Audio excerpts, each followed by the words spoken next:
اللہ رب العزت نے انسان کے اندر جن جذبات اور احساسات کو رکھا ہے ان میں سے ایک جذبے کا ذکر ہوا کہ یہ انسان آج عزت چاہتا ہے، عزت کا بھوکا ہے، یہ کیسے عزت حاصل کرے۔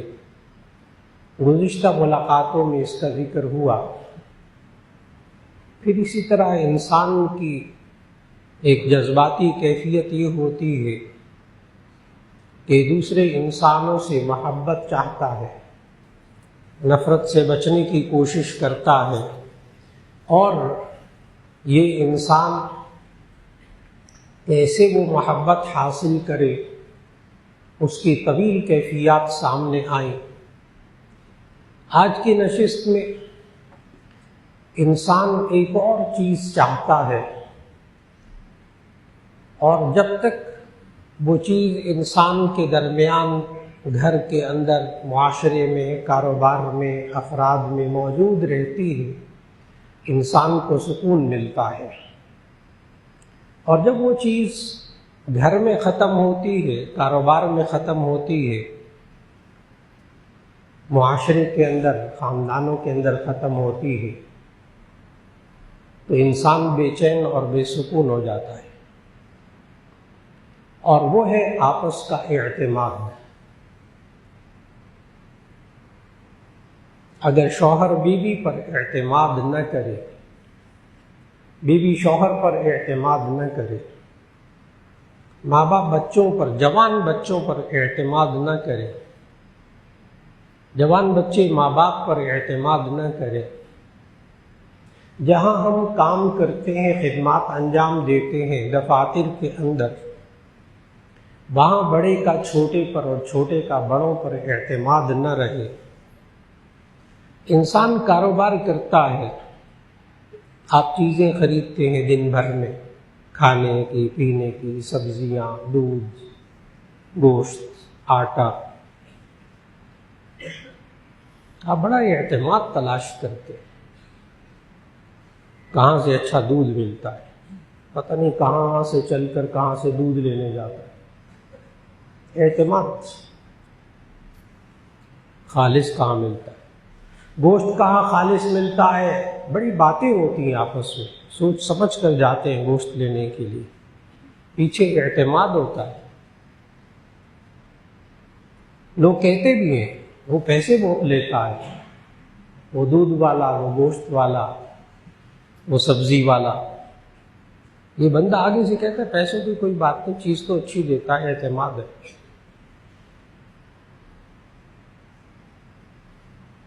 بالکل یہی صورت رشتوں کے اندر ہے۔ خاندانی رشتوں میں بھی جب آپس کا اعتماد ہوتا ہے، ایک دوسرے پر بھروسہ ہوتا ہے، یہی حال لین دین کے معاملات میں۔ آج کاروبار، دنیا میں جس شخص کا کاروبار چلا ہے نا، وہ اعتماد کے بل پر، اور جس کا کاروبار ڈوبا ہے نا، بد اعتمادی کی وجہ سے۔ بڑے بڑے تاجر دیکھے، جب آپس کا اعتماد کھو دیا، گاہک کا اعتماد کھو دیا، اور کافر ملکوں کی تعریف نہیں کر رہا، لیکن کافر ملکوں کے اندر اگر تجارت میں کامیابیاں آپ دیکھتے ہیں تو وہاں آپ کو بیچ میں جو چیز نظر آئے گی وہ اعتماد۔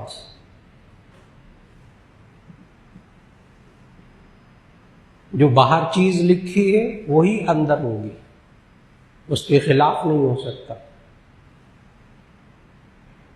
اگر دودھ کی بوتل ہے تو اس کے اندر یہ کچھ ہے، اگر دوا ہے تو اس کی بوتل کے اندر یہ کچھ ہے، جو ہے جو باہر لکھا ہے وہ اندر ہے۔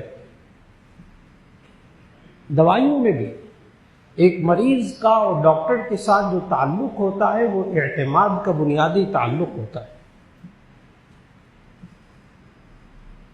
میں نے بتایا کہ ہماری زندگی اس پر گزر رہی ہے لیکن اس زندگی کا اتنا بڑا ستون باہمی اعتماد، انسان اس کی کبھی فکر نہیں کرتا، کبھی کبھی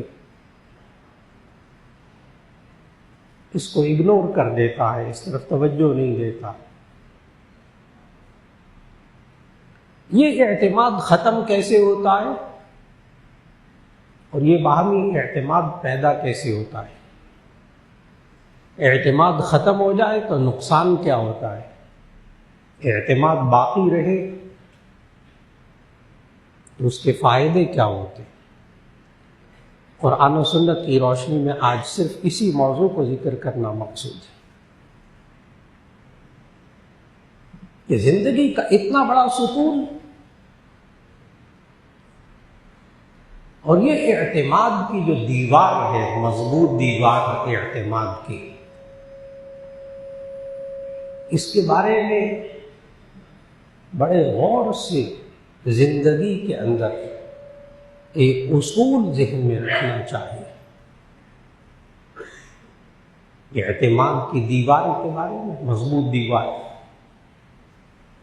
اس کے بارے میں ایک اصول ذہن میں زندگی میں ہمیشہ رکھنا چاہیے، خاص طور پر اپنے نوجوان بچے اور بچیوں کو سکھانا چاہیے، اپنے ملازموں کو سکھانا چاہیے، اپنے ماتحتوں کو سکھانا چاہیے، اس لیے کہ اگر یہ اعتماد کی دیوار بنتی بہت دیر سے، اعتماد کی دیوار بنتی بہت دیر سے، گرتی ایک دھکے سے، ایک واقعے سے۔ کتنا آپ کا وفادار ملازم ہوتا ہے لیکن ایک دفعہ آپ کے ساتھ دھوکہ کرتا ہے تو آپ کہتے ہیں تم نے 20 سال 25 سال کی محنت پہ پانی پھیر دیا، صرف ایک واقعہ۔ آج نوجوان بچے اور بچیاں، ماں باپ پڑھے لکھے نوجوان بچے اور بچیاں، یہ ماں باپ کے لیے شکوہ کر رہے ہیں کہ پتہ نہیں کیا ہو گیا ہمارے ماں باپ کو کہ ہم اتنے بڑے ہو گئے، پڑھ لکھ گئے، ابھی بھی ماں باپ ہم پر اعتماد نہیں کرتے۔ دراصل اس کے پیچھے کہانیاں ہوتی ہیں، انہی بچوں کی زندگی ہوتی ہے، ایک دو نہیں، کئی کہانیاں، جس کی وجہ سے وہ جو پڑھ لکھ کر قابل ہو جاتے ہیں پھر بھی ماں باپ کا اعتماد اپنے بچوں پر نہیں ہوتا۔ اور جو لوگ الحمدللہ معاشرے کے اندر جو لوگ اپنے بچوں پر، جوان بچوں پر اعتماد کرتے ہیں، بہت سی مثالیں موجود، آپ حضرات کے سامنے موجود، کہ جوان بچے پڑھ لکھ کے فارغ ہوئے اور ماں باپ ان پر اندھا اعتماد کرتے ہیں، بالکل صحیح اعتماد کرتے ہیں، وہ بچوں کے جوان ہونے پر اپنے کاروبار کی چابیاں ان کے ہاتھوں میں دے دیتے۔ چلو، یہ بھی مثالیں موجود ہیں۔ کب؟ جب ان ماں باپ نے ان کو بچپن سے لے کر جوان ہونے تک ان کو اعتماد سکھایا، بھروسہ کرنا سکھایا، اور جہاں کہیں واقعہ کوئی ایسا پیش آیا جس میں اعتماد کی دیوار کو گرانے کی کوشش کی، وہاں ماں باپ نے ان کو سیدھا کر دی، بیٹا یہ نہیں چلے گا، اپنے آپ کو ٹھیک کرو۔ وہ پھر جوان ہونے پر، اور ایسے بھی میاں بیوی ہیں جو گھر میں کسی الماری کو تالا ہی نہیں لگاتے، پیسے ہیں تو وہ عام پڑے ہوئے، زیور ہے وہ عام پڑا ہوا ہے، ان کو گھریلو ملازموں پہ اتنا اعتماد ہے۔ لوگ کہتے ہیں ہمارے گھر میں تو کسی چیز کو تالا نہیں لگاتے، اعتماد۔ اور یہی حال کاروباری ساتھیوں کے اندر ہے۔ اگر کاروباری ساتھی بھی ایک دوسرے پر اعتماد کریں گے، اور یہ کہنے سے نہیں ہوتا مجھ پر اعتماد کرو، مجھ پر بھروسہ کرو، یہ تقریروں سے نہیں ہوتا، یہ دعووں سے نہیں ہوتا، یہ عمل سے ہوتا ہے۔ ان چیزوں کو ختم کرنا پڑتا ہے جن کی وجہ سے اعتماد ختم ہوتا ہے، ان چیزوں کو پیدا کرنا پڑتا ہے جن چیزوں کی وجہ سے آپس میں اعتماد ہوتا ہے۔ اور اہم ترین چیز معاملات.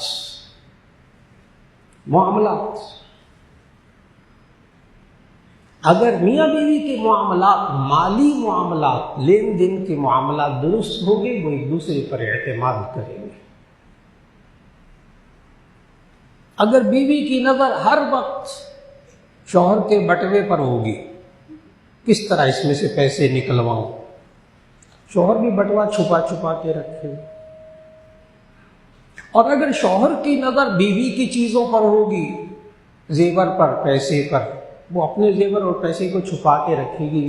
اس میرے شوہر کا پتہ کوئی نہیں ہے، کس وقت جا کے زیور بیچ لے. کیا یہ زندگی ہے؟ کیا یہ زندگی؟ یہ کیوں پیدا ہوا؟ ایک آدھ دفعہ نہیں ہوتا. شوہر کا جب مزاج سامنے آ جاتا ہے کہ یہ پکڑ کر بیچ دے گا، یہ چیز ہوا بھی نہیں لگنے دے گا، اعتماد ختم. تو معاملات کا درست کرنا اور دین کے 5 شعبے ہیں. ایمانیات یعنی عقائد، عبادات، نماز، روزہ، زکوٰۃ، حج. عبادات. نمبر 3 معاملات، لین دین، جس کی آج بات ہو رہی ہے. نمبر 4 معاشرت، رہنا سہنا، کھانا پینا. نمبر 5 اخلاقیات، عادتیں انسان کی. بعض لوگ ایمانی قوت کمال کی، اللہ پر ایمان، بڑا پکا ایمان، متقی کمال کا، نمازیں 5 وقت باجماعت، ہر سال حج عمرہ، ماشاءاللہ. اخلاق بہت شاندار. لیکن افسوس سے کہنا پڑتا ہے کہ 5 وقت کی نمازیں، عبادت گزار، متقی، با اخلاق، معاملات کی لائن میں زیرو. معاملات کی لائن میں زیرو. ابھی تک بیوی کا حق مہر نہیں دیا، باقی کیا رہ گئے؟ بچے جوان ہو گئے، قرض ہے، فرض ہے حق میں بیوی کا، نہیں دینا.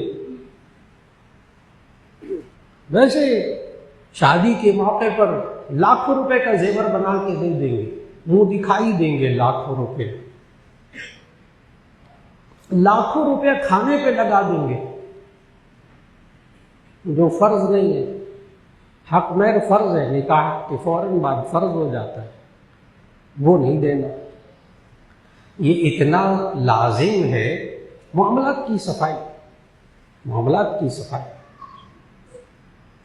یہ اتنا لازم ہے کہ اگر بیوی کا حق مہر شوہر کے ذمے اور شوہر فوت ہو جائے تو اس کی جائیداد وراثت میں تقسیم کرنے سے پہلے اس کا حق مہر بیوی کو دیا، بیوہ کو دیا جائے گا. وراثت تقسیم کرنے سے پہلے، کیونکہ اس کے ذمہ قرض ہے. اور یہ قرض ایک ایسی چیز ہے کہ نبی صلی اللہ علیہ وسلم نے ارشاد فرمایا یغفر للشہید کل ذنب الا الدین. شہید کی شہادت کی وجہ سے ہر گناہ معاف ہو جاتا ہے، قرض معاف نہیں ہوتا، وہ دینا پڑے گا.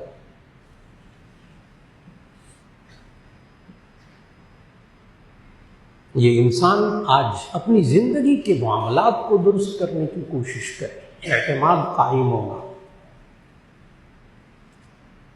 اور جب معاملات درست نہیں ہوں گے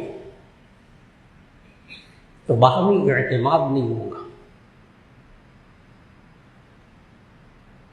گھر کے اندر یہ انسان اپنی شادی کے بعد کی زندگی سے اپنے معاملات کو درست کرنا شروع کر دے. یہ کاروبار کو شروع کرتے ہی اپنے معاملات کو درست رکھے. کیسے؟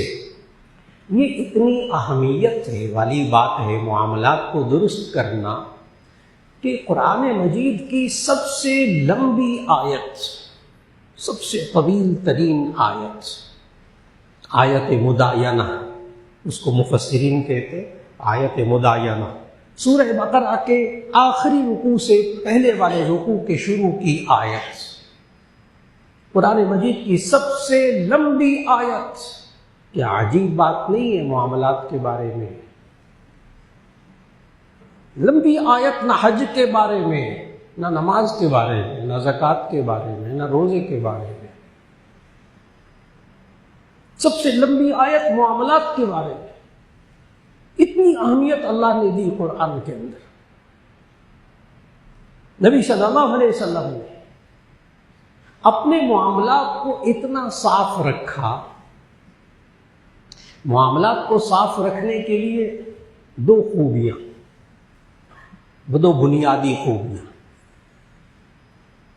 الصادق الامین، الصادق الامین، سچا امانت دار۔ تاجر اپنے معاملات کو درست کرنا چاہتا ہے، دو خوبیاں یہی والی۔ سچے نبی صلی اللہ علیہ وسلم نے فرمایا التاجر الصدوق الامین مع النبیین والصدیقین والشہداء، کہ سچا امانت دار تاجر، اس کا مقام انبیاء کے ساتھ ہے، شہداء کے ساتھ ہے، صالحین کے ساتھ ہے۔ وہاں بھی دو خوبیاں بیان ہوئی، سچائی اور امانت۔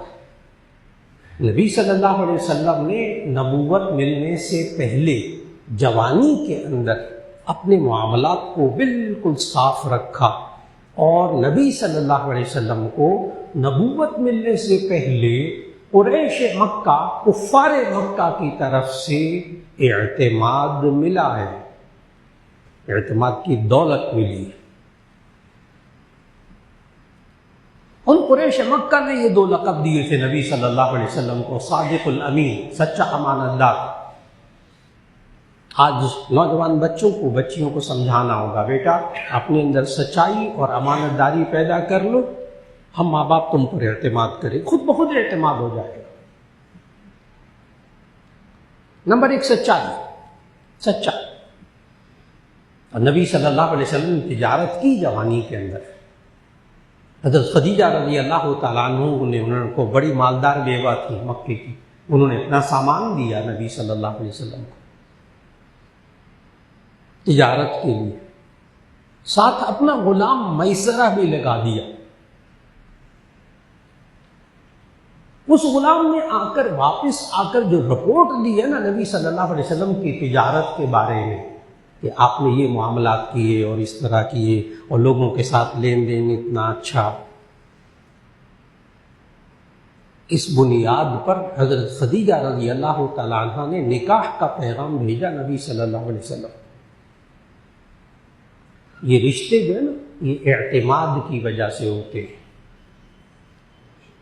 ہم جب رشتہ تلاش کرتے ہیں معاشرے کے اندر، تو ماں اپنے جوان بچے کے 10 عیبوں کو چھپاتی ہے، جھوٹ بولتی۔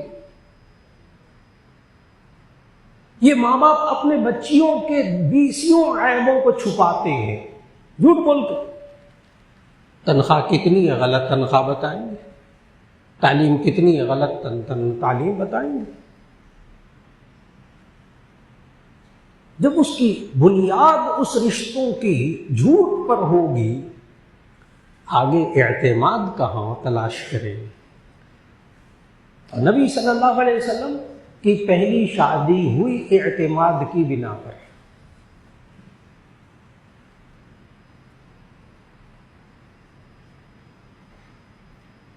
اور پھر نبی صلی اللہ علیہ وسلم جب نبوت کا اعلان کر دیا، تب بھی کفار مکہ نے صادق اور امین، سچا اور امانت دار کا لقب دیا۔ کیا عجیب بات نہیں لگتی جب آپ تاریخ پڑھتے ہیں کہ ہجرت کے موقع پر نبی صلی اللہ علیہ وسلم جب مکہ سے ہجرت کر کے تشریف لائے، تو رات کو حضرت علی کرم اللہ وجہہ کو اپنے بستر پر اپنے گھر میں چھوڑ کر آئے تھے کہ آپ بعد میں آ جانا، دراصل میرے پاس ان قریش مکہ نے امانتیں رکھوائی ہیں، تو وہ واپس دے کر پھر آ جانا. یعنی آپ کو حیرت نہیں ہوتی کہ جان کے دشمن، دین کے دشمن، خاندان کے دشمن، وہ 3 سال شیعہ ابی طالب کے اندر اتنا بھوکا پیاسا رکھا نبی صلی اللہ علیہ وسلم کو، ان کے خاندان کو. جان کے دشمن، خاندان کے دشمن، دین کے دشمن، نبی صلی اللہ علیہ وسلم کی ذات کے دشمن، پیسے رکھوانے تو نبی صلی اللہ علیہ وسلم کے پاس. اعتماد کی بھی تو انتہا ہے نا، اعتماد کی انتہا ہے. پیسے رکھوانے تو نبی صلی اللہ علیہ وسلم کے پاس. اور پھر نبی صلی اللہ علیہ وسلم نے یہی اعتماد کی فضا مدینہ منورہ کے اندر قائم کی. اور یہاں تک نبی صلی اللہ علیہ وسلم نے فرمایا آج ہر مومن کو وہ حدیث ذہن میں رکھنی چاہیے کہ نبی صلی اللہ علیہ وسلم نے نشاندہی کی ہے کہ آپس کا اعتماد کو کون سی چیز کھا جاتی ہے. یہ میاں بیوی کے اعتماد کو کون سی چیز کھا گئی ہے. جوان بچے اور بچیوں کا ہم پر اعتماد، ان کا ہم پر، ان پر ہمارا اعتماد، کون سی چیز کھا گئی. آج کاروبار کے اندر کیا چیز باہمی اعتماد کو کھا گئی. بتائیں نبی صلی اللہ علیہ وسلم نے نشاندہی فرمائی. نبی صلی اللہ علیہ وسلم نے فرمایا یطبع المؤمن علی الخلال كلها الا الكذب او الخیانہ. یطبع المؤمن علی الخلال كلها، مومن کے اندر ہر خصلت جمع ہو سکتی ہے الا الکذب او الخیانہ، ایک جھوٹ اور خیانت جمع نہیں ہو سکتی. مومن کے اندر ہر خصلت جمع ہو سکتی ہے، ایک جھوٹ اور خیانت جمع نہیں ہو سکتی.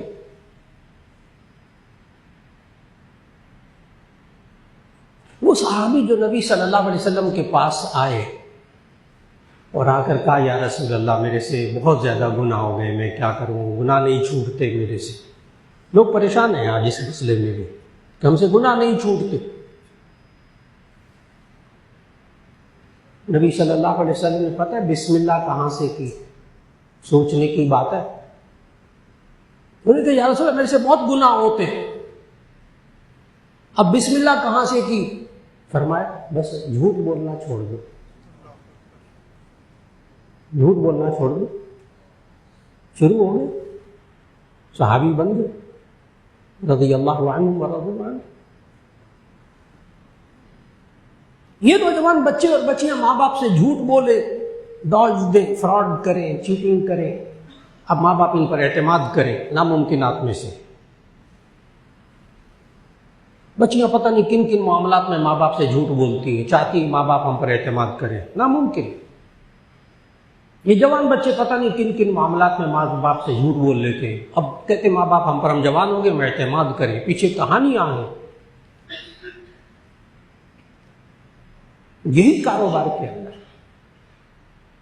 آج وہ لوگ جو دھوکہ نہیں دیتے، اب ایک سچائی ہے اور ایک امانت داری ہے. امین بننا، جس کا جو حق ہے وہ اس کو دے دیا جائے، آپس کا اعتماد قائم ہوگا. امانت داری، ایک ہے امانت، ایک ہے دیانت، اور دونوں کی ضد ہے خیانت. امانت اور دیانت میں فرق ہے، بولا اکٹھا ہی جاتا ہے امانت اور دیانت. اور یہ دونوں میں سے ایک کم ہو تو اعتماد ختم ہو جاتا ہے. امانت کہتے ہیں کسی کا حق دوسرے کے پاس ہو تو اس کو امانت کہتے ہیں. وہ روپے پیسے بھی ہو سکتے ہیں، وہ کوئی بات بھی ہو سکتی ہے، وہ کوئی چیز بھی ہو سکتی ہے. کسی کا حق دوسرے کے پاس ہو تو اس کے پاس وہ بات بطور امانت ہے، وہ چیز بطور امانت ہے. اور جب وہ چیز واپس مانگے، وہ پیسے واپس مانگے، اب وہ نہ دے تو یہ ہے بددیانتی. اور وقت پہ دے دے، مانگنے پر دے دے، پورے پورے دے دے، تنگ نہ کرے، ٹال مٹول نہ کرے، یہ ہے دیانت. اور دونوں کی ضد، دونوں کا اپوزٹ خیانت، کرپشن. جب کاروبار میں کرپشن آتی ہے، میاں بیوی میں کرپشن آتی ہے، جوان بچے بچیوں میں کرپشن آتی ہے، جب دوستوں میں کرپشن آتی ہے، جب پارٹنرز میں آپس میں کرپشن آتی ہے، یعنی خیانت، سب سے پہلے جو دیوار گرتی ہے نا وہ اعتماد کی دیوار گرتی ہے۔ سب سے پہلے جو چیز ختم ہوتی ہے وہ اعتماد ختم ہوتا ہے، بھروسہ آپس میں، خلاص۔ اب جتنی مرضی وہ دعوتیں کرتا رہے، جتنے مرضی وہ ہدیے دیتا رہے، جتنا مرضی وہ خوش کرنے کی فکر کرتا رہے، آج ہم دوبارہ باہمی اعتماد کو کیسے قائم کر سکتے ہیں، میاں بیوی کیسے قائم کر سکتے ہیں؟ میں بتا رہا ہوں ہمیں بہت چھوٹی چھوٹی اکائیوں پہ چلنا پڑے گا۔ کوئی ایسی باتیں نہیں جو ناقابل عمل ہو، سب قابل عمل ہے۔ یہ میاں بیوی کو آپس میں سچائی کو قائم کرنا ہوگا، کاروبار میں سچائی کو قائم کرنا ہوگا۔ آج انسان کو امین بننا پڑے گا، امانت دار بننا پڑے گا۔ جس نے جو پیسے رکھوائے، چیز رکھوائی، اس کے لیے یہ امانت دار ہے، اور جب دینے کا وقت آئے تو یہ دیانت دار ہو، اس کے اندر امانت بھی کمال کی ہو، دیانت بھی کمال کی ہو۔ آج کاروبار کے اندر، فیکٹریوں کے اندر، ہمارے معاشرے کے اندر انسان جو کماتا ہے نا، انسان جو کماتا ہے زندگی گزارنے کے لیے، اس کے دو طریقے ہیں، ایک ہے تجارت اور ایک ہے اجرت۔ دو طریقے ہیں کمانے کے، بس، تجارت یا اجرت۔ ہر شخص اسی طرح ہی پیسے کماتا ہے، دو ہی طریقے، تجارت مال کا مال سے تبادلہ کرنا یا مال کا پیسوں سے تبادلہ کرنا، یہ ہے تجارت۔ اور اجرت کہ انسان اپنی خدمات پیش کر دے، اس کے بدلے میں پیسے لے لے، تنخواہ لے لے۔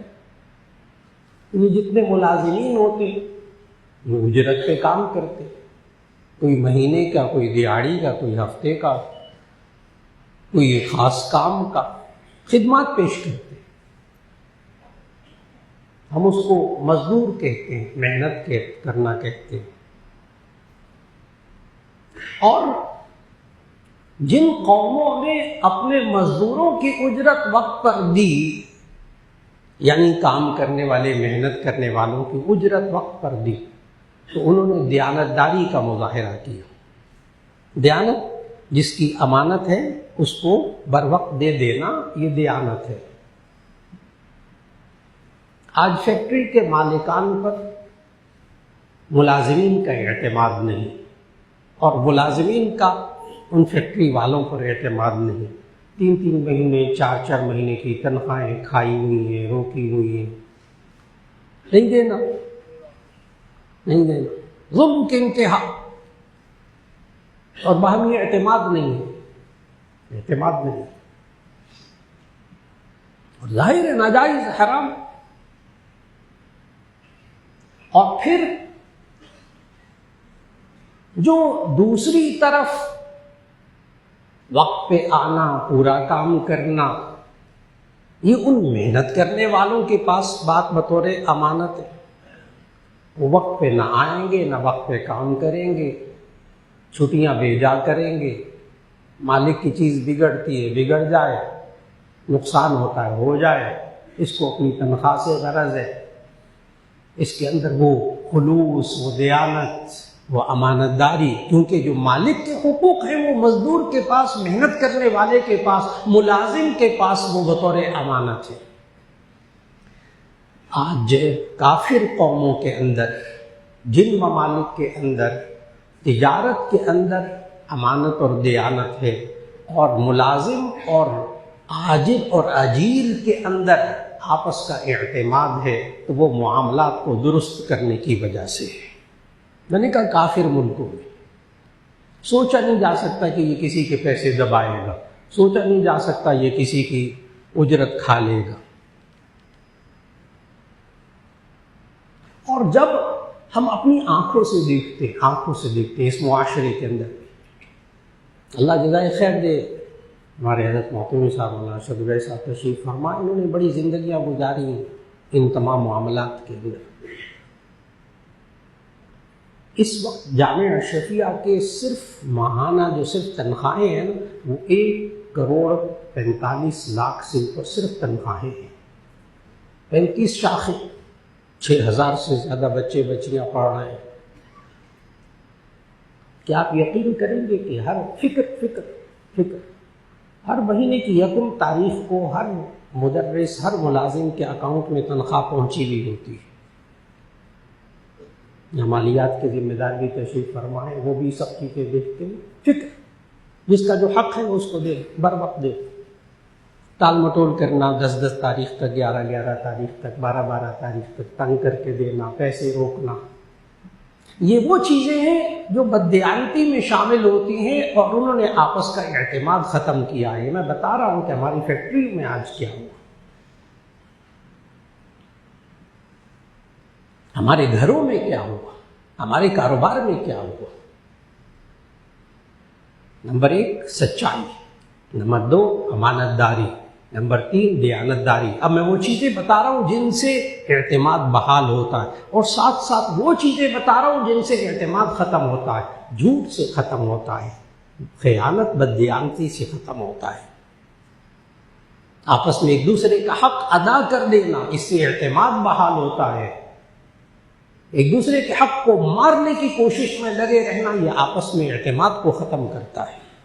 آج بیوی یہ سمجھتی ہو کہ یہ شوہر جو ہے نا یہ مالیاتی امور میں بڑا کھرا ہے، باقی سب ٹھیک ہے اور باتیں اس میں بہت ساری ہیں، لیکن مالی اعتبار سے کوئی چیز میرے سے لیتا ہے، پیسے لیتا ہے. یاد رکھ لیجیے گا ہمارے معاشرے کے اندر کہتے ہیں میاں بیوی ہمارے درمیان کیا تکلف، لہٰذا بیوی میاں کے پیسے کھاتی ہے، بیوی میاں کے پیسے، دونوں ایک دوسرے کے پیسے کھاتے رہتے، کوئی پرواہ نہیں ہوتی. ہم اس کو بے تکلفی پر محمول کرتے ہیں. بہت عجیب بات ہے، یہ بے تکلفی نہیں ہے، یہ زہر ہے.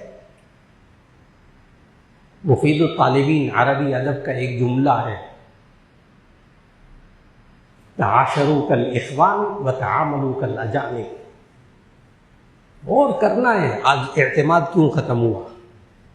تعاشروا کالاخوان وتعاملوا کالاجانب یہ حدیث نہیں ہے، لیکن اس جملے کا مفہوم حدیث بہت ساری حدیثوں میں موجود ہے. غور کیجیے گا اس جملے پر.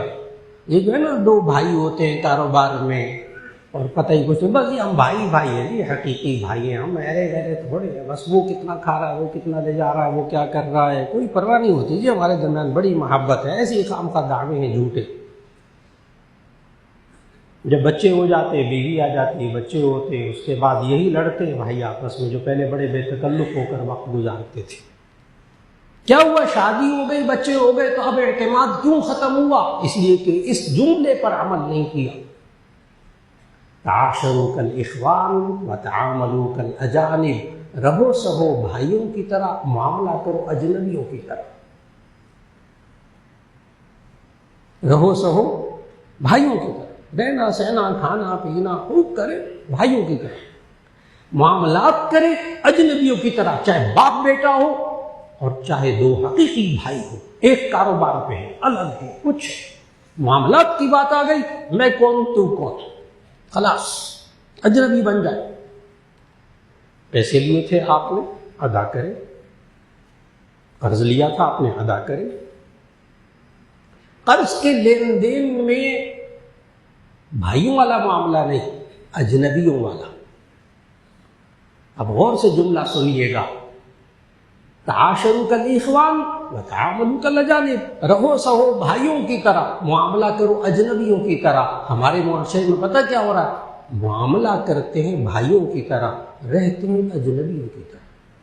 الٹ ہو گیا، سارا الٹ ہو گیا. معاملات کرتے ہیں بھائیوں کی طرح اور رہتے ہیں اجنبیوں کی طرح. اور جب معاملات درست ہوتے ہیں پھر بھائیوں کی طرح رہنا آسان ہوتا ہے.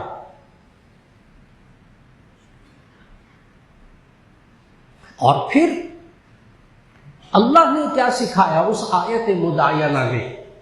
اعتماد کا حاصل کرنے کے طریقے. یا ایھا الذین آمنوا اذا تداینتم، آج جو کوئی بندہ قرض دے، معاملات کرے، لین دین کرے، جائیداد کی خرید و فروخت کرے، اپنے حقیقی بھائیوں کے ساتھ، حقیقی بہنوں کے ساتھ جب معاملات کرنے لگے اجنبی بن جائے، اجنبی بن جائے. آیت پڑھنے لگا ہوں سورۃ البقرہ کے آخری رکوع سے پہلا رکوع.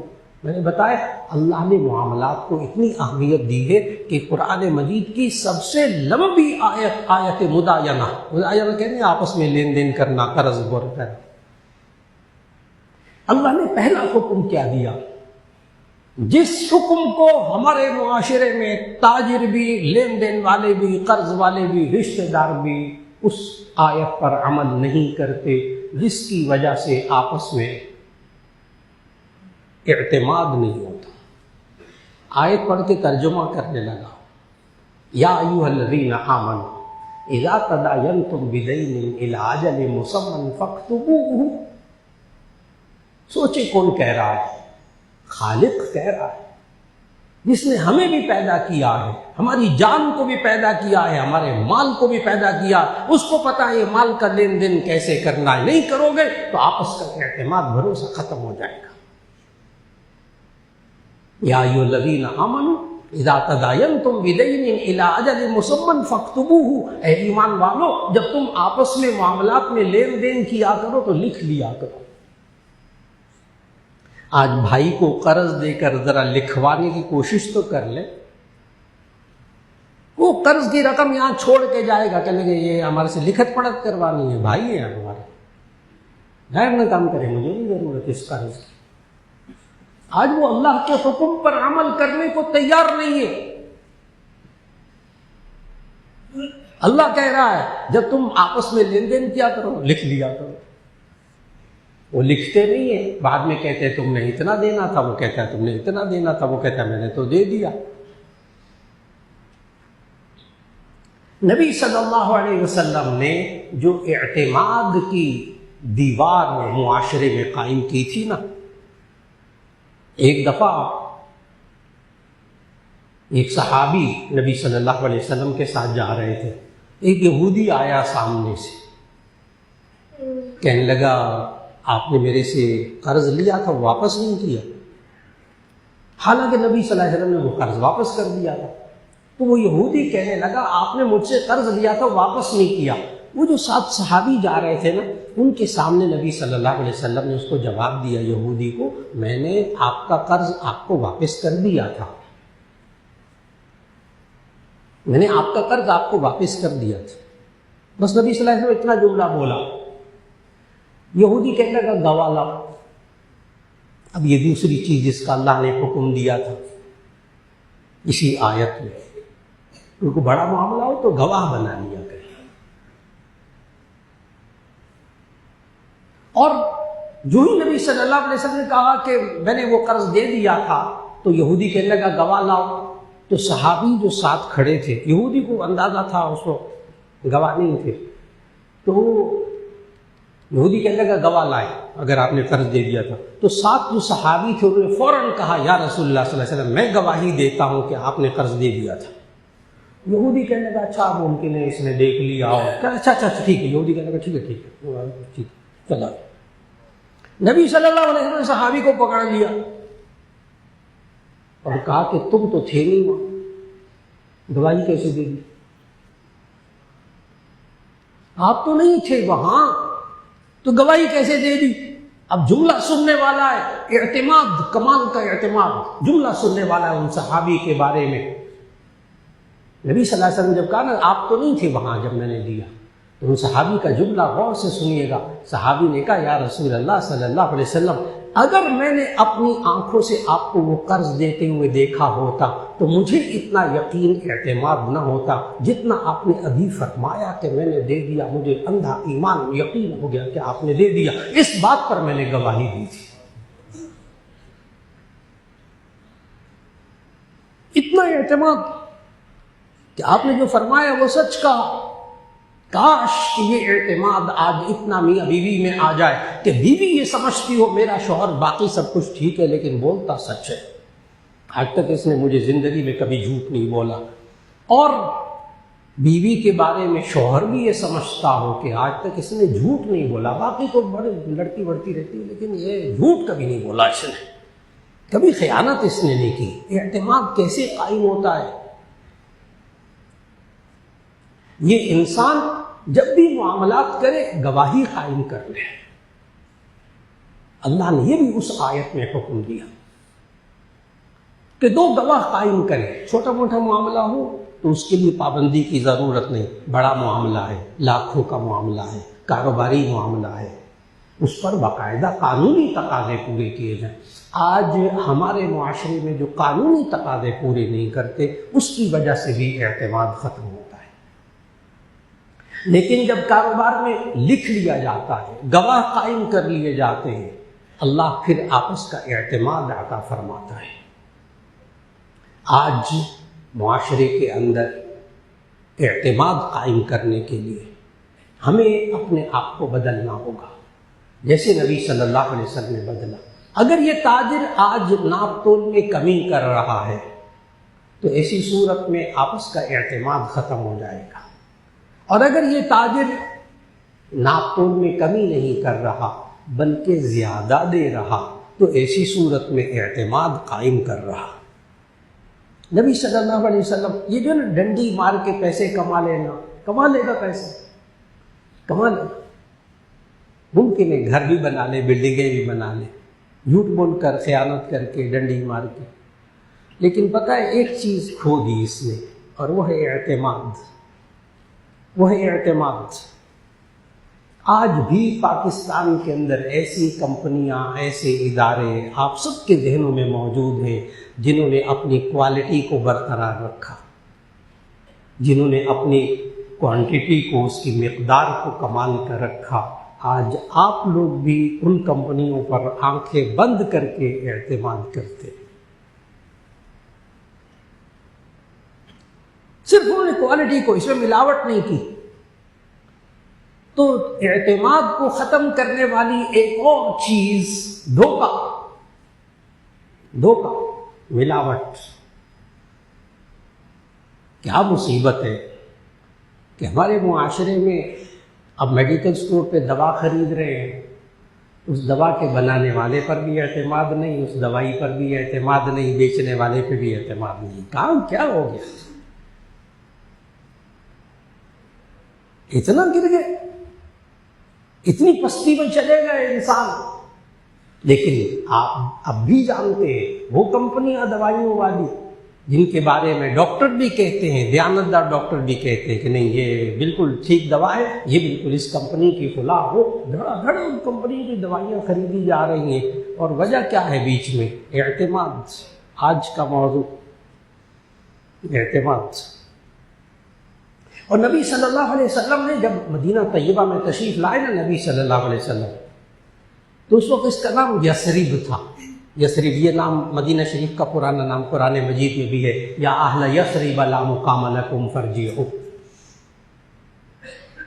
تو یثرب میں جب نبی صلی اللہ علیہ وسلم تشریف لائے تو یہ لوگ ناپ تول میں ڈنڈی مارتے تھے۔ اس علاقے کے لوگ قوم شعیب والی چیز میں مبتلا تھے۔ قوم شعیب قرآن مجید میں اللہ تعالیٰ نے اس قوم کا سب سے بڑا عیب یہی بتایا تھا، ڈنڈی مارنا، ناپ تول میں کمی کرنا، دھوکہ دینا۔ نبی صلی اللہ علیہ وسلم جب یثرب میں آئے ہجرت کر کے، مدینے کا پرانا نام، وہاں یہ لوگ یہ کرتے تھے، دھوکہ دینا، ڈنڈی مارنا عام بات تھی۔ نبی صلی اللہ علیہ وسلم نے اس معاشرے میں اعتماد کیسے قائم کیا؟ یاد رکھ لیجیے گا، ایک ہے عدل، ایک ہے احسان۔ ان دو لفظوں کو ہلکا سا سمجھا کے میں بات کو مکمل کرنے لگا ہوں کہ عدل کا معنی ہے برابر کرنا، جس کا جو حق ہے وہ اس کو دے دینا، اور احسان یہ ہے کہ جتنا حق ہے اس سے زیادہ دے دینا۔ اس بات کو سمجھ کر پھر نبی صلی اللہ علیہ وسلم نے مدینے میں تجارت پر اعتماد کیسے قائم کیا؟ جامع ترمذی جلد ثانی میں ارشاد نبوی ہے، چھوٹا سا دو لفظ ہے، 2 لفظوں کا جملہ ہے۔ نبی صلی اللہ علیہ وسلم نے وہ 2 لفظوں کا ان بازاروں کے اندر قانون بنا دیا، اس کو عدل کا نہیں احسان کا۔ اور وہ جملہ پتہ کیا ہے؟ آج اگر کوئی تاجر اعتماد کرنا چاہتا ہے، اور وہ جملہ یہ ہے کہ مدینے والوں کو ایک سبق سکھایا نبی صلی اللہ علیہ وسلم نے، زن ورجح، بس بات پوری ہو گئی۔ زن ورجح، زن تولو، وزن یزن سے امر کا صیغہ، زن تولو ورجح، جھکتا ہوا تولو۔ آج بھی مدینے والے سارے یہ کام کرتے، دیں گے آپ کو سودا تو جھکتا ہوا دیں گے، زیادہ دے دیں گے۔ آج کوئی کر کے تو دیکھے، سبزی والا ہر ایک گاہک کو جو دے تو ذرا جھکتا ہوا تول کر دے۔ آج گوشت والا کر کے تو دیکھے، اس کی دکان پہ لائنیں لگی ہوئی ہیں، آج جو کر رہے ہیں وہاں لائنیں لگی ہوئی ہیں، صرف اعتماد۔ آج کا موضوع کہ ہمارے گھر کے حالات درست تب ہوں گے جب ہم وہاں اعتماد کو مضبوط کریں گے۔ میاں بیوی کا رشتہ تب مضبوط ہوگا جب باہمی اعتماد مضبوط ہوگا۔ آج ہمارے جوان بچے اور بچیوں میں آپس کا اعتماد تب ہوگا جب آپس میں بھروسہ، جب آپس میں ان تمام چیزوں کو چھوڑیں گے جن سے اعتماد ختم ہوتا ہے، ان تمام اصولوں کو اپنائیں گے جن سے اعتماد پیدا ہوتا ہے۔